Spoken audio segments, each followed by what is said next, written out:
여러분 안녕하세요. 돈 되는 경제 이야기 경제 관람차입니다.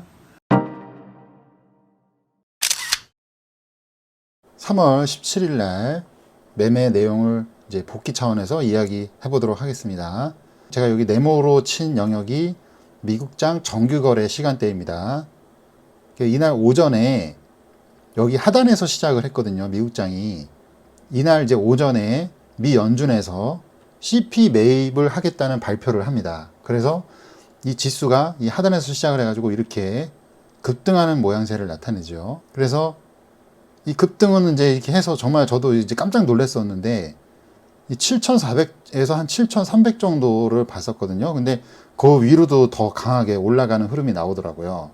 아무튼 이날은 저는 단기적으로 짧게 스캘핑을 하는 그런 대응을 했습니다. 이 연준의 CP 매입 발표는 굉장히 강력한 호재라고 저는 생각을 했어요, 시장에.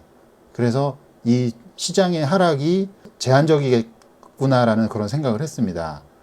기업의 이제 그런 부실화를 이제 사실상 차단하는 아주 강력한 조치라고 저는 봤거든요. 그래서 이 7,500까지 갔는데 문제는 이제 이 가격에서 안착하기는 어려울 것이다. 그렇게 봤어요. 그래서 당연히도 이제 이렇게 보시면은 안착하지 못하고 흘러내리고 뭐 다시 또 올라가고 이런 시도를 여러 번 하는 모습이 이날 나타났습니다. 그래서 이날 이제 거래 이게 내용이거든요. 예, 매매 내용인데요. 예, 이렇게 눌림 발생할 때마다 매수로 들어가서 다시 올라가면 이익 실현하는 그런 매매를 주로 했습니다. 예, 뭐 매도로도 한번 이익 실현도 했었고요. 네, 3월 19일 매매 내용 복귀 이야기를 해보겠습니다. 이날은 미국장이 그 오전장에 한국이나 호주나 이런 여러 나라들 통화 수합 체결됐다는 그런 긍정적인 소식이 나왔었습니다. 그리고 전반적으로 이제 그 IT 기술주들의 강력한 그 반등이 이날 나왔었고요. 예, 그래서 저는 상승 쪽으로 힘이 계속 지수가 실리는 것을 이제 보면서 매수로 계속 눌림 나올 때마다 또 들어가고 또 올라가면 정리하고 이런 식으로 매매를 했습니다. 그리고 아무래도 이제 오후장까지 제가 흐름을 계속 보니까 저점을 계속 높여가더라고요. 이렇게 고점이 7,502.50을 찍었었는데 저는 사실 이제 7,500까지 갈 거라고는 생각을 안 했거든요. 한 7,400에서 7,450 정도를 봤는데 7,500을 이제 찍더라고요. 그래서 이게 한번 눌림이 이제 나오긴 하겠다. 근데 이제 어느 정도일지는 저도 이제 상황을 이제 지켜봐야 되니까 계속 보고 있었는데 막판에 이제 이렇게 흘러내리면서 이제 마감이 됐습니다. 미국장이. 예, 그래서 또 이번 주가 또 이제 그 선물 옵션 만기가 있는 주기 때문에 예, 그래서 오후장에 또 무슨 장난질을 할지 또 모르니까요. 그래서 가급적이면 추격하기보다는 좀 상황 지켜보면서 다음 기회를 노리는 것이 낫겠다라고 그렇게 이제 판단이 되었습니다. 그래서 이날은 이제 매매를 가급적이면은 이렇게 오래 끌고 가지 않고 짧게 스캘핑으로 그렇게 대응을 하였습니다. 예, 그래서 이날은 이렇게 제가 매수로만 계속 그 진입을 해서 청산을 하는 그런 이제 스캘핑 매매를 했었습니다. 3월 22일 매매 복귀 이야기를 해보도록 하겠습니다. 제가 한쪽에 나스닥과 그다음에 S&P 500 이렇게 두 개를 띄워놨습니다. 보시면은 유럽장이 거래되고 있을 때 한창 이때 거래가 이제 잠깐 멈췄었어요. 예. 그랬다가 이게 이제 우리 시간으로 저녁에 7시 넘으면서 풀립니다, 다시. 그래서 이제 내려오기 시작을 합니다, 이렇게. 내려오기 시작을 하면서 이제 여기서 이제 거래가 시작이 되거든요, 미국장이. 전날 오후장에서 이렇게 흘러내렸거든요, 또. 그래서 마감이 됐거든요, 여기서요. 일단 제가 예상했던 그림은 뭐냐면은, 크게 빠지기보다는, 좀 제한된 범위에서 움직이지 않을까, 그렇게 예상을 했습니다. 그래서, 일단 이 올라가는 흐름에서도, 계속, 이제, 추세 매매를 해가지고, 이제 스캘핑을 했고요. 제가 이제 여기서, 이 자리에서, 이제 유지가 되면서, 추가로 좀 더 올라가지 않을까라는 생각을 했어요. 그래가지고 여기서 상방포를 제가 가지고 있었다가 예상했던 게 빗나갔죠. 그래서 이제 흘러내리는 그림이 나오기 시작하더라고요. 그래서 잽싸게 손절을 했습니다. 그래서 계속 이제 추이를 보다가 힘없이 흘러내리는 모습이 나오더라고요. 그래서 이 추세에 맞춰서 또 스캘핑 매매를 계속 했었고요.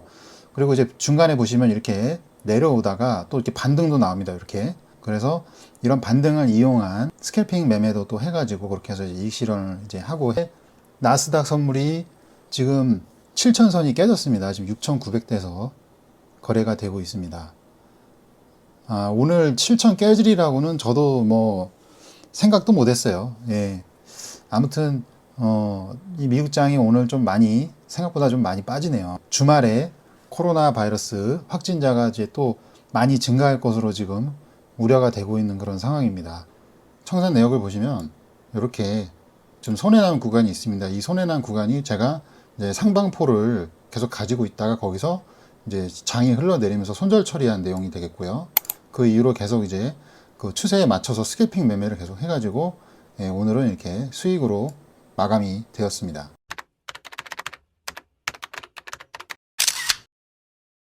자, 이번에는 미국 주식들의 그 차트 흐름을 한번 살펴보도록 하겠습니다.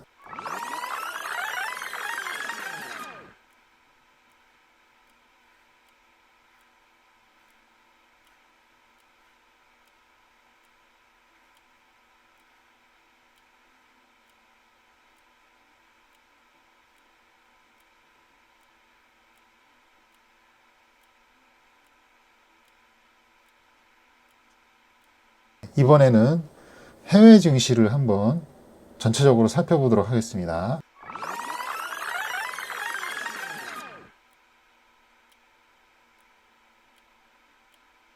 네, 이번에는 원달러 차트를 한번 보도록 하겠습니다. 최근에 이제 1200원 선을 이제 강하게 돌파를 해서 1296원까지 갔었습니다. 지금 코스피 지수가 1500선대입니다, 지금. 이 주식시장이 이렇게 폭락을 한 가운데서도 우리나라 원달러 환율은 비교적 양호하다. 저는 이제 그렇게 평가를 하고 싶네요. 한 15년 전이었다고만 생각을 한다면은 저는 지금 원달러가 지금 코스피 지수가 이 정도로 떨어졌다면은 1,400원, 1,300원 그 사이 정도에 가 있지 않았을까 그런 생각을 해봅니다. 근데 이제 1,300원 위로 가지 않고 지금 이제 그 아래에서 이제 원달러가 이렇게 시장이 안 좋은 상황에서도 움직이고 있다. 이거는 원화가 굉장히 안정적이고 또 강하다. 저는 이제 그렇게 생각을 합니다.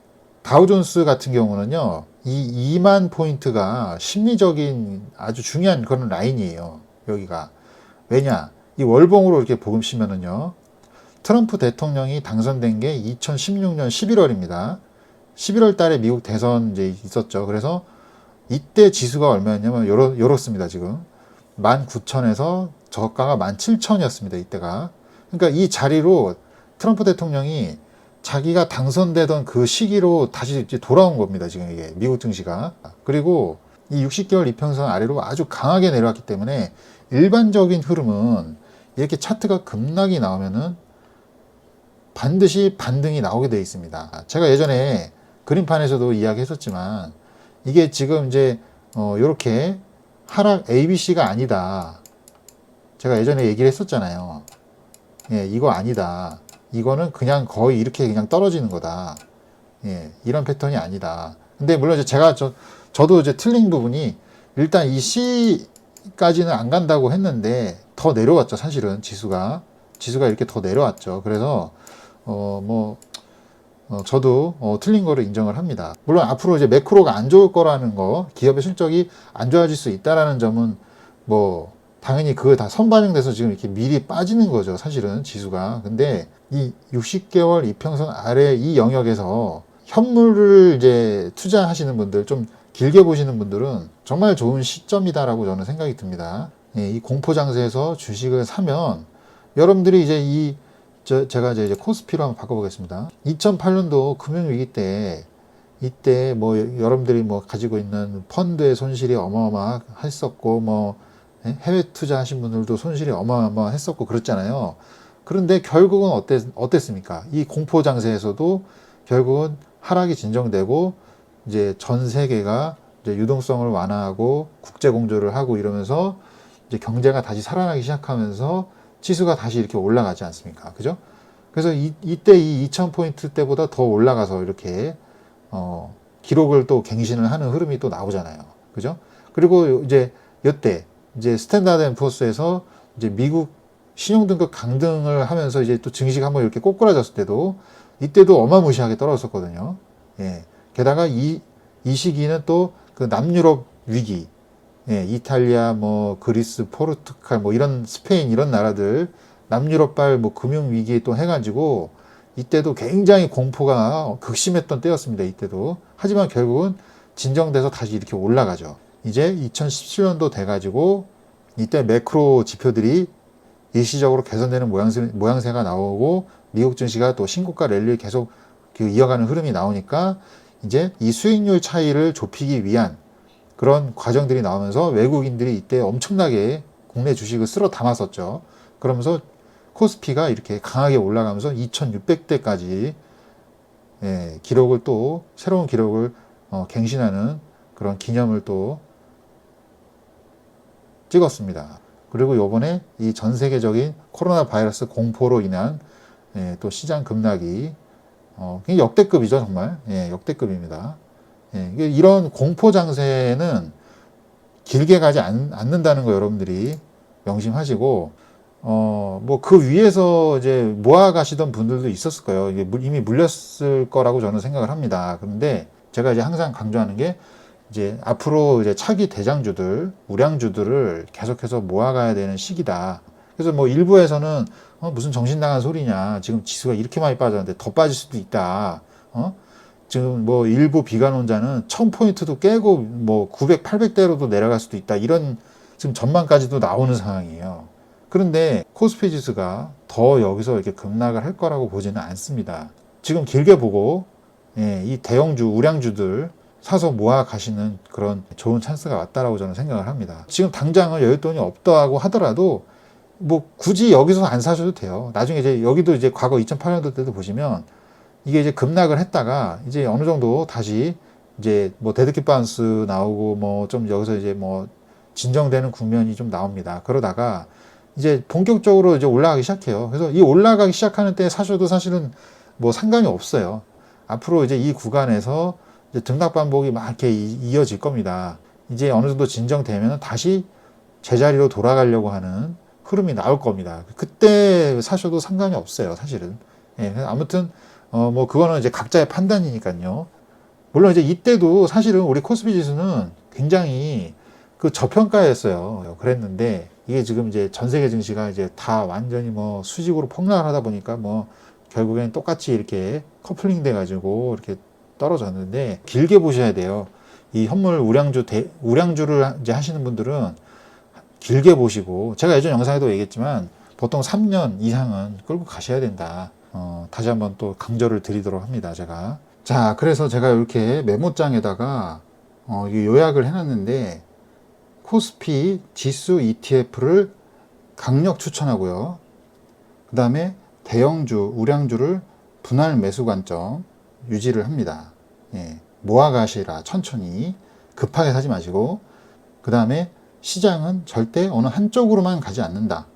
예, 분명히 어떤 그런 금융위기라든지 어떤 위기가 오고 그런 공포가 오고 난 뒤에 그것이 진정되고 해소가 되고 그 다음에 다시 시장은 제자리로 다시 간다.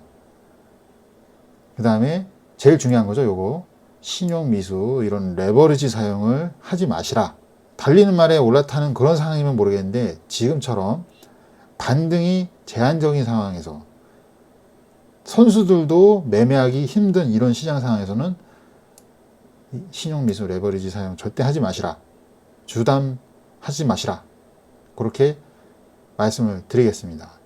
자, 이제 내용은 여기까지 마무리하는 걸로 하고요. 건강 잘 챙기시기 바라겠고요. 성공 투자하시기를 바라겠습니다. 자, 시청해 주셔서 대단히 감사합니다. 구독과 좋아요 많이 눌러주세요.